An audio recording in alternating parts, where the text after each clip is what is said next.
But we'll wrap things up here with one of our favorite times of year, D, and that is the All-American Game circuit and these practices. You have obviously the Army All-American Game, the Under Armour game, and the Army All-American practices started yesterday. As you see this picture of Travis Hunter from a few years ago in the graphic there when he played in the game.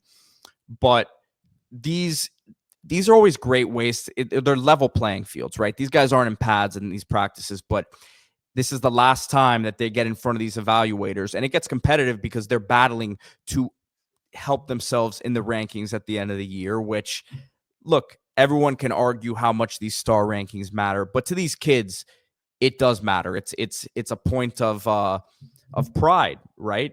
Now, once they get to the next level, all that stuff's out the window, but they really do compete here. So this is always a great opportunity at the end of your senior year. There's so much development that goes on from junior to senior year to see these guys up close.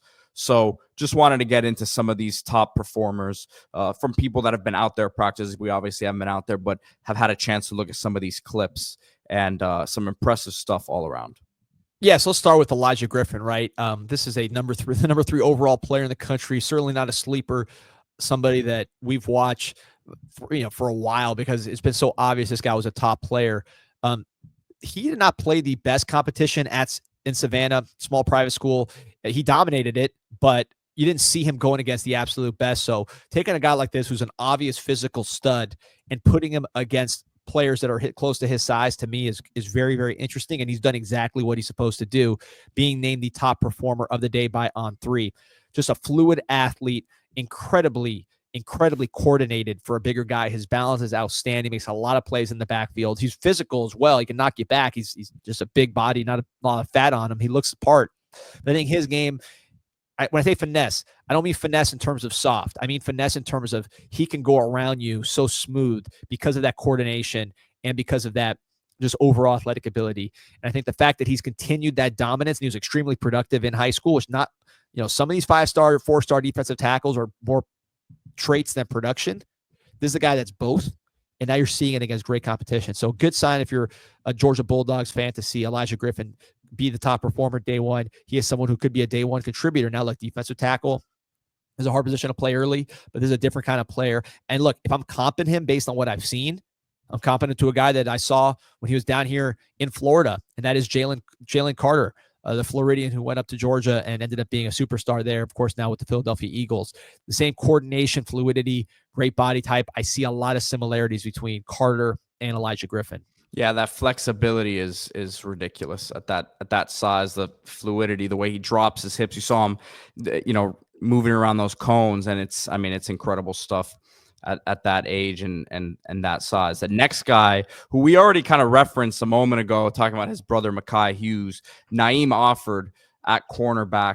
And this is a guy who, from a physical trait standpoint, he really has it all, but played against some of the best competition in the country in Alabama, there in Birmingham. You see the size here up close. I mean, he looks like someone who could be playing big-time college football in the playoffs right now. Yeah, and he is extremely explosive. You're talking about an 11-foot plus broad jump, which that is a pro number at corner. And corner really is a traits position. This is a two-way player, somebody who I think really his ranking outpaced his production at first. Not that he wasn't productive, but he's someone that's gotten even better and better on the field. He's always been a fluid, explosive athlete, two-way player. Played alongside Tim Merritt, who went to Tennessee as a corner. What a cornerback combo they had there. And he is a number 11 overall player and has been named the top performer.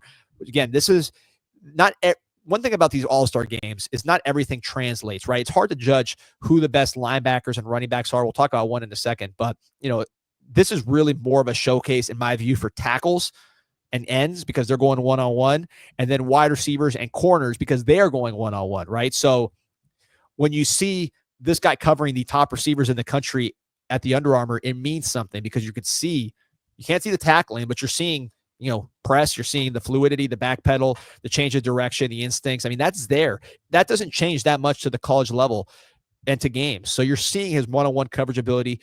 And, for tackles, and we'll talk about an offensive tackle in a second, you're seeing that one-on-one as well. So to me, when you're you got to take some of this with a grain of salt, but corners, I always pay attention to who looks good at corner at these all-star games, because they're doing a lot of things that they do at the next level.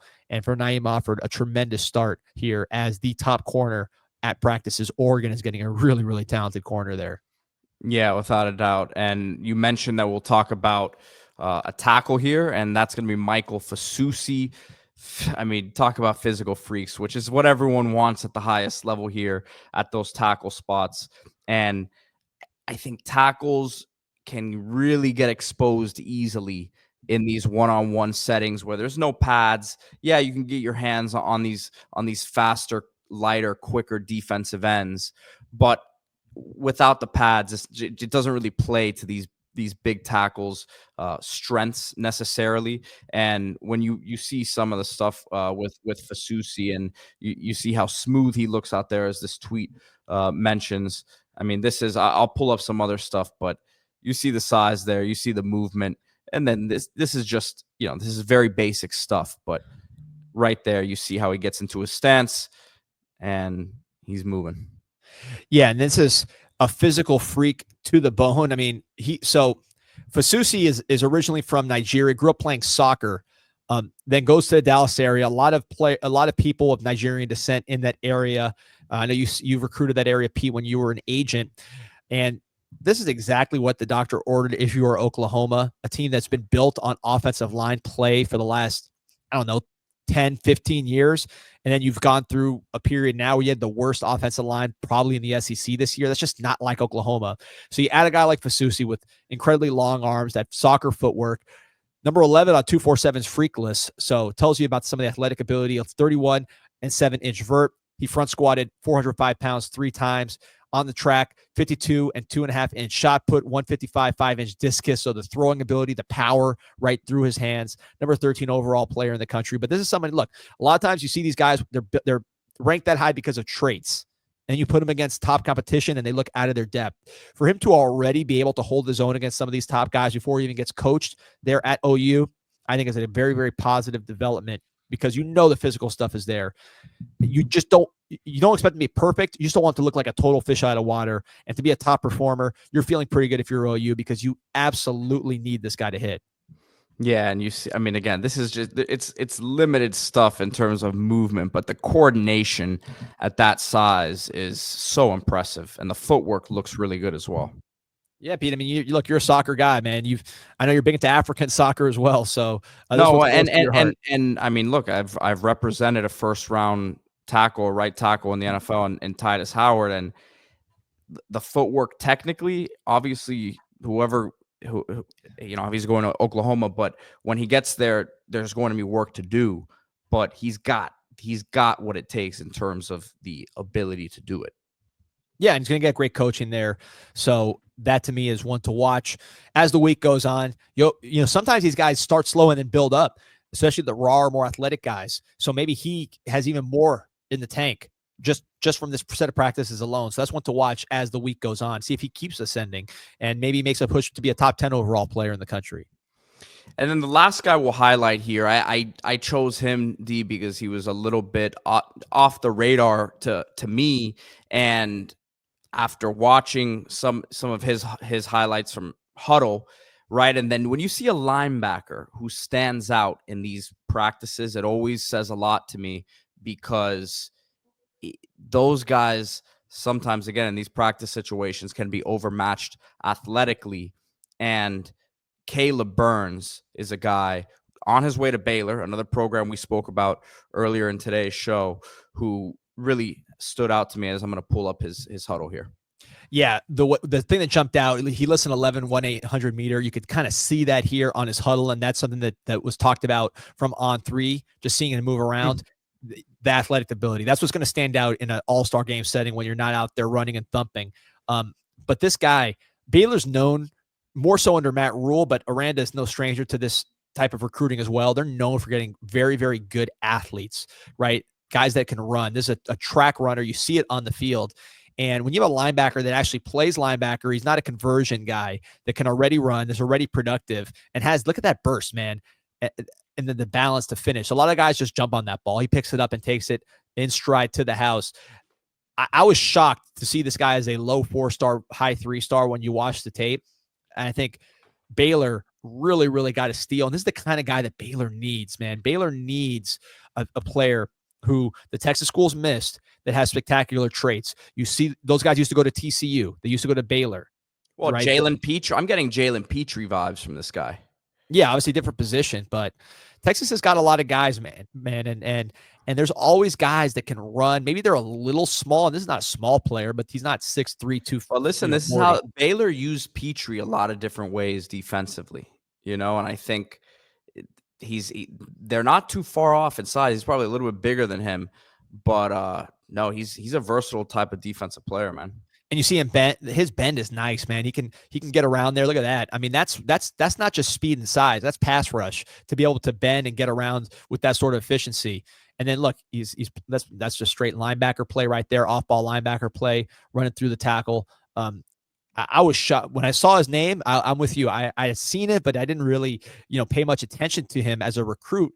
And then you see him getting listed with the top 10 performers, and you turn on the tape and you say, wow, this guy might be a complete steal for Baylor, because he shows not just one thing on tape, but multiple things that translate to the next level. And if you're playing in the Big 12, there's not too many guys that are running and tackling like this. Yeah, and a guy who I think could be really helpful in terms of like QB spy and containing these guys who can move around in the pocket and extend plays, right? So interesting one there, man. Caleb Burns, really, really liked what I saw there. And again, when a linebacker sticks out at these practices, it always kind of is something that I like to keep on my radar. So that's a good get there for Baylor. Dave Aranda making things happen there, as it looked like a year ago at this time, his job was kind of in jeopardy.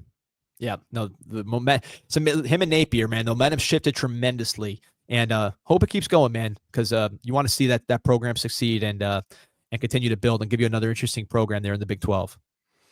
Man, we appreciate everyone who's been on with us today. Great live audience, great comments all day long. And yes, I wanted to get to this comment that, Shaboy Kane says, is this a new channel, fellas? Yes, it is. Welcome to Group Chat Sports. This is our daily show, Group Chat Football Live, where we talk portal movement across the country, coaching movement. And yes, understand you're a Canes fan. Know about us from Canes Insight. So appreciate you coming over here and watching this. Hit that like button, subscribe to the channel, really helps us grow. So we appreciate everyone who's been here with us early on in the growth of the channel. It's really it's been fun, and man, we've been doing this for almost a month now, D, and excited for the new year. Absolutely, man. See you guys later.